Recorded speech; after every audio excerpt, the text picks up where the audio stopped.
Friends, সবাই কেমন আছেন? আশা করি সবাই ভালোই আছেন। সবাইকে চন্দন যাত্রার অনেক অনেক প্রীতি ও শুভেচ্ছা। চন্দন যাত্রাটা অনেকেই জানেন না, কিন্তু আমরা যেহেতু নবদ্বীপ ধামে বাস করি তাই অনেকেই চন্দন যাত্রার মাহাত্ম্যটা বুঝি।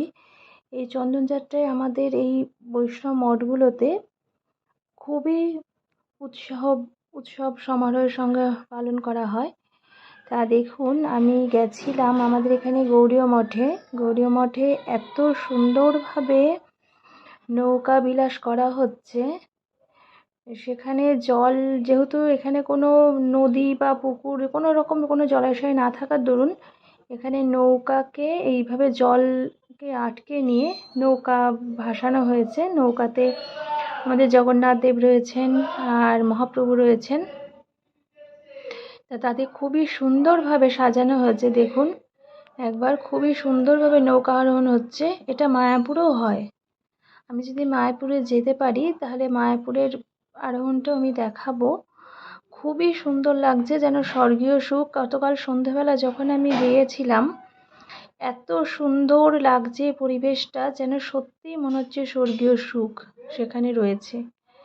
খুবই ভালো লাগছে। এবার আমার খুবই ভালো লেগেছে। এবার সবার যে এটাই ভালো লাগবে আমি সেটাও কখনোই বলছি না।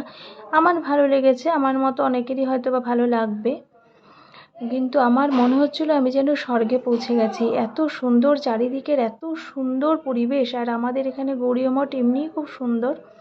রাধারানী, রাধা গোবিন্দর বিগ্রহ, তাদের সিংহাসন খুবই অপূর্ব সুন্দর। আর এত সুন্দরভাবে সাজানো হয়েছে, আর চারিদিকে এত সুন্দর ফুলের গন্ধ। বেশিরভাগ ফুলই সব অরিজিনাল ফুল। এখানে বেলি রয়েছে, চাপা রয়েছে, যেগুলি খুবই গ্রীষ্মের ফুল এবং খুবই সুন্দর তাদের সুগন্ধ। যাই হোক, সেই ফুল দিয়ে সাজানো হয়েছে। এত সুন্দর লাগছে, মনোরম পরিবেশ। খুবই ভালো লাগছিল বলে আমি এই ভিডিওটা আপনাদের সাথে শেয়ার করলাম। যাদের ভালো লাগবে দেখবেন, একটা লাইক দেবেন, আর ফলো করবেন, চ্যানেলটা সাবস্ক্রাইব করবেন, ব্যাস, আর কিছু না।